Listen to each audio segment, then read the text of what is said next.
What's up, everyone? Aaron Negler here, Cheesehead TV, coming to you live on a Friday afternoon after Aaron Rodgers went on a ESPN-affiliated Milwaukee radio station and spoke with our good friends Jason Wilde and Mark Tauscher about the collective bargaining agreement, the proposed that is in front of the players as we speak.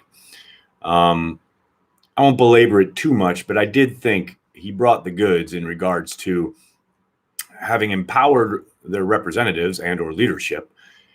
I can't believe, along with Aaron Rodgers, that the union seems to have just given away a 17th game in the name of a few kind of extras on the player safety side, a few extra days at training camp, a slight raise of the minimum salary, etc., rather than starting with 50-50 split of revenue.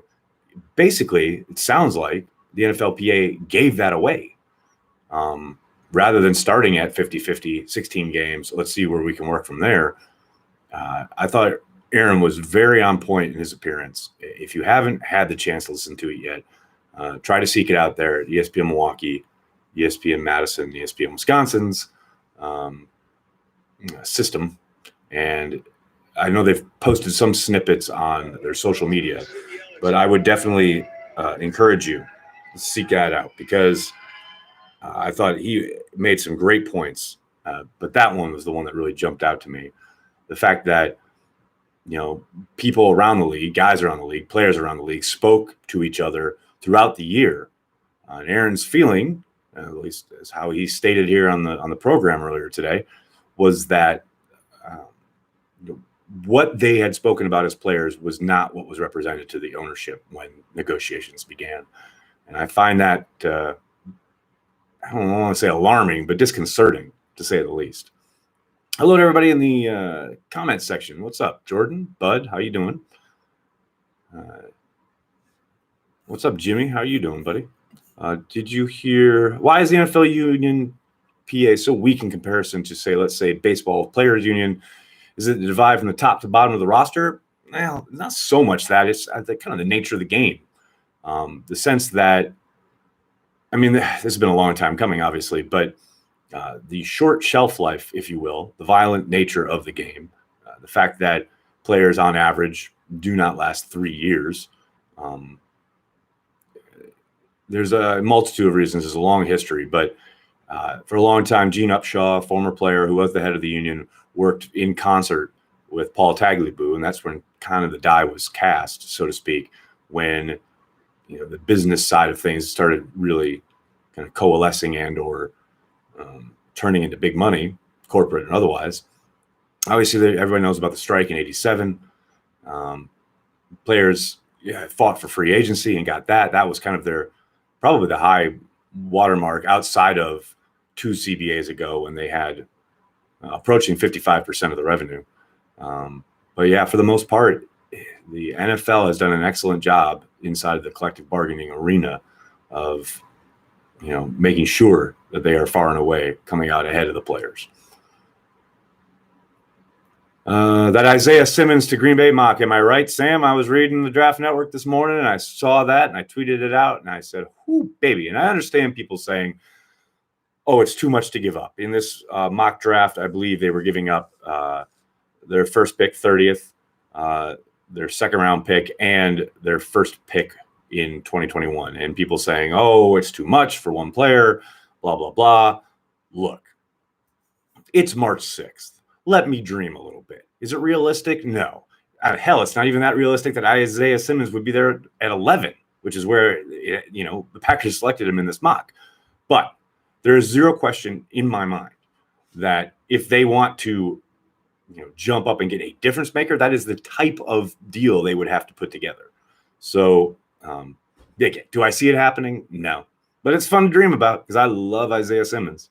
But he's pretty unattainable in this draft unless they make a bold move like that. Boomer Fitness, thanks again so much for the super chat. Really kind of you. Do you see the Packers adding tight end Hooper and inside linebacker Middleton in free agency, both of them? That way they can add a right tackle and wide receiver early in the depth of those positions. Enjoy an old-fashioned on me. Have a great Friday night. Boomer, thank you so much. Incredibly generous of you. I would be shocked if they added Hooper and Middleton. at that tier of player, I would think I would be surprised if they added more than one at what you would have to think is the kind of first wave of free agency. I think Middleton's going to be out of their price range in general. I think too many teams are going to come in and outbid them. But I've been surprised before. But hell, maybe Gutekunst tells Russ Ball to work some magic cap-wise. The cutting of, the soon-to-be officially cutting of Jimmy Graham. Maybe Lane Taylor gets moved and it creates some additional space. Who knows? Maybe they swing for the fences. Adam, thank you for the super chat. Do you think the Packers pursue Jordan Phillips, 340-pound guy next to Kenny Clark, and the Smith brothers on the outside could be downright scary? He also played for Jerry Montgomery at Oklahoma. Adam, that's a great point about Montgomery, who is far and away my favorite coach to watch work during training camp. It's like watching a defensive line clinic pretty much every camp practice. I always tell people, if you get the chance, you come into Green Bay, if you really love the nuts and bolts of football, try and sit down by where the defensive line works out at the other end of the Nitschke Field, because he does a great job with his guys. As for Jordan Phillips, I would think that would be a possibility. Again, not so sure how early they'd be in on him, but I love the idea of getting a big body next to Kenny Clark, letting him really kind of get loose and up the field, so to speak, rather than having the two gap and take on double teams. I love that idea. I don't know if that's something, that Tom Silverstein wrote a lot last offseason about how they were trying to trend towards longer, taller guys there in the trenches. I'm not so sure Jordan Phillips fits that, but I do. Philosophies change, ideas change, and I do think that would be a fun combination, so to speak. Jitsu, thanks for the super chat. I love what 12 brings on field, obviously, but what's impressive to me most is what he does off the field too. I mean, he's an excellent representation for the Packers. They call him the face of the franchise for a reason. There's no doubt about it. And I think Packers fans, anybody who had to sit through the 70s and 80s, especially when things got ugly, coming out of like the ugly stuff with James Lofton, Mossy Cade, into the Forrest Gregg era, I mean, there was a lot of ugliness around the Packers. And obviously that has all changed. And a big part of that is because they've had ambassadors like a Reggie White, Aaron Rodgers, etc. And Packers fans should thank their lucky stars each and every day that their quarterback can go on a program like Wilde and Tausch earlier today and talk as intelligently and to the point as he did regarding the collective bargaining agreement, his teammates, the idea that they might draft another quarterback and what that will or won't mean. It was just outstanding. And Packers fans are lucky. They're very, very lucky. Nicholas, thanks so much for the super chat. What is missing from Oren Burke's game? Physicality, really. The ability to disengage. His ability sideline to sideline is there. His ability to diagnose and see things and get to the right spot, that's all there. I think that's all intact and is actually getting better. I got better last year from his rookie season. But it's the physicality of the game. It's when he gets there, it's not even like he's always overwhelmed, although it does happen, but it doesn't seem to have a plan. If there's a run play specifically, guys getting up on him, that's going to happen more often than not. You've got to have a plan for it. And he, for whatever reason, he doesn't seem to. Now, is that something that maybe the switch goes off or on, so to speak, his third year? You can only hope. But I do think that, they certainly can't wait for it. They got to be proactive this offseason at the inside linebacker spot.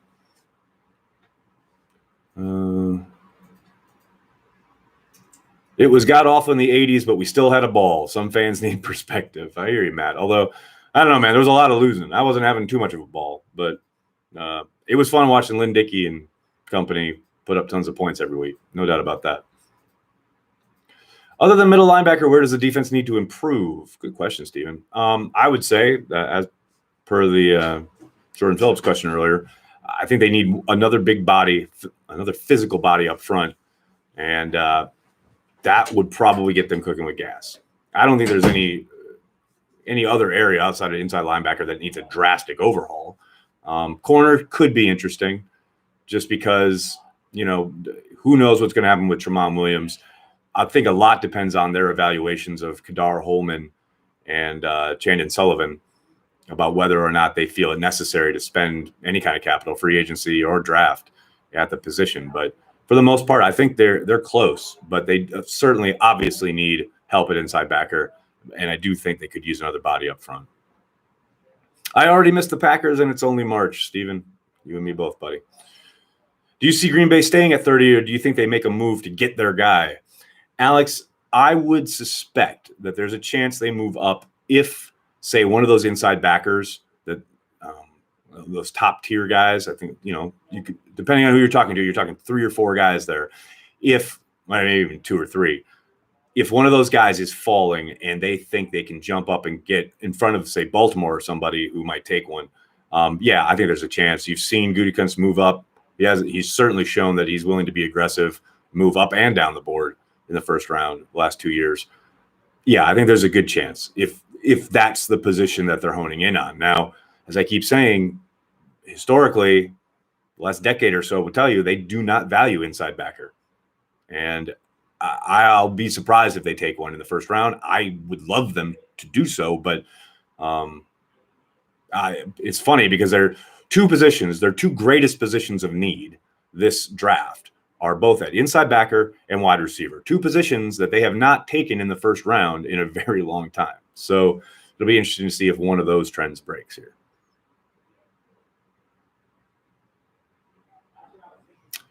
Will you guys be doing Packer transplants right after both free agency and the draft? I'd love that.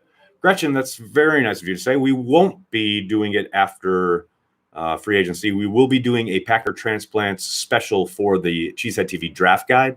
So if you purchase the draft guide, you'll get a link to a very exclusive Packer transplants.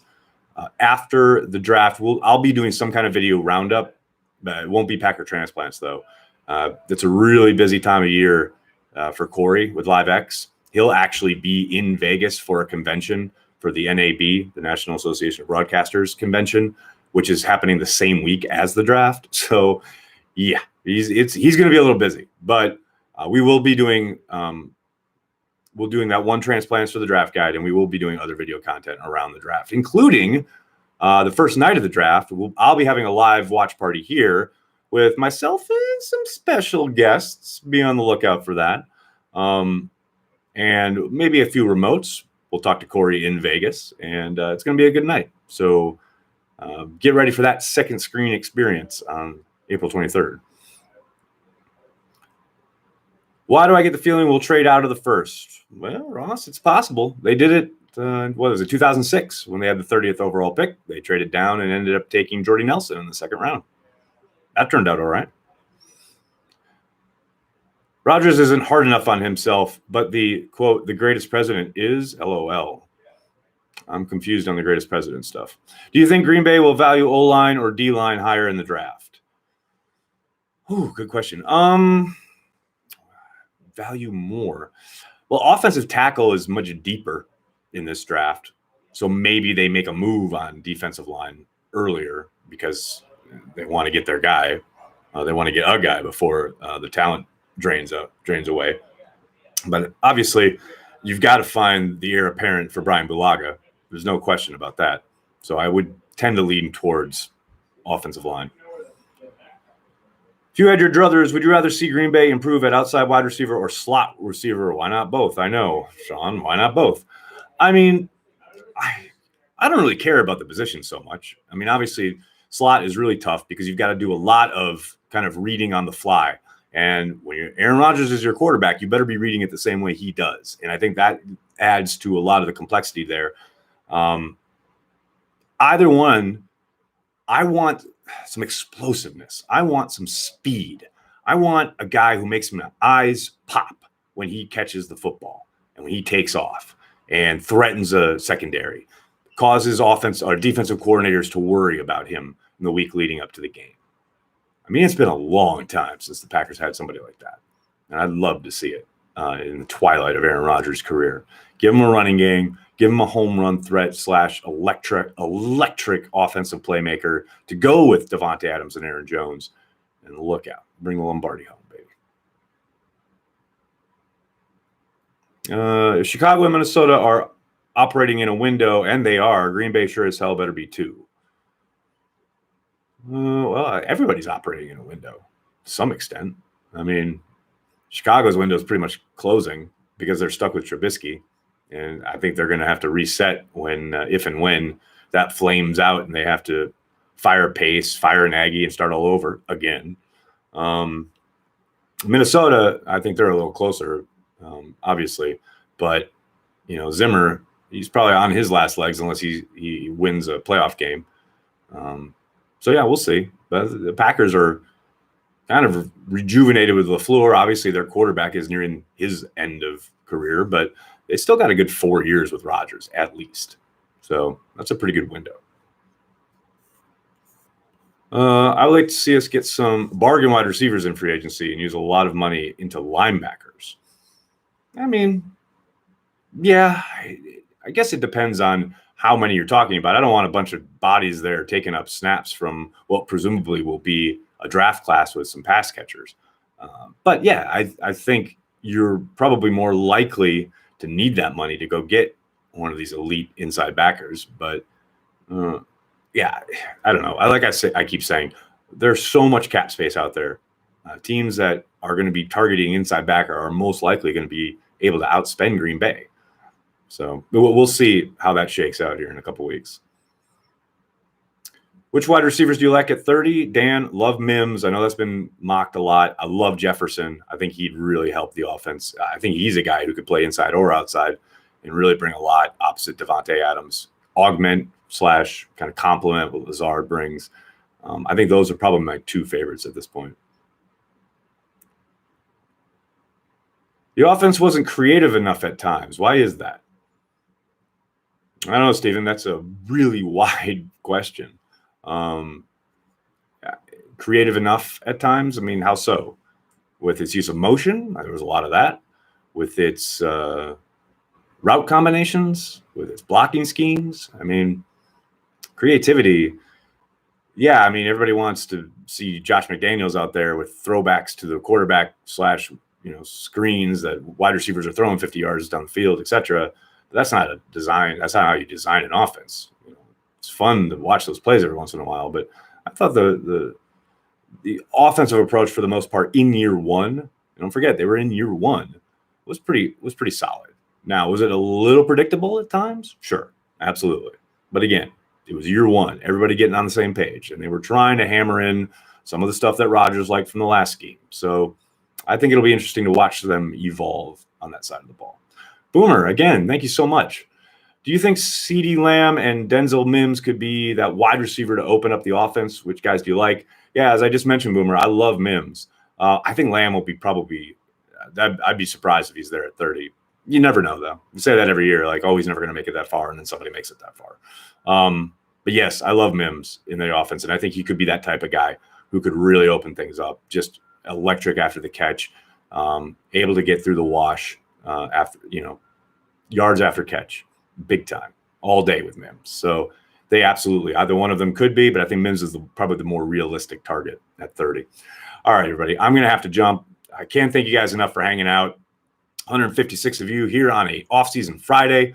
Man, go get a beer. It's 5 o'clock somewhere. It's 4:30 here. I'm going to go pick up my girls and go pizza night, as I do every Friday night. It's a good time. Hope you guys have a great weekend. Hey, hit like, hit subscribe, tell your friends, tell your family. Cheesehead TV. We're devoted to Green Bay Packers fans worldwide.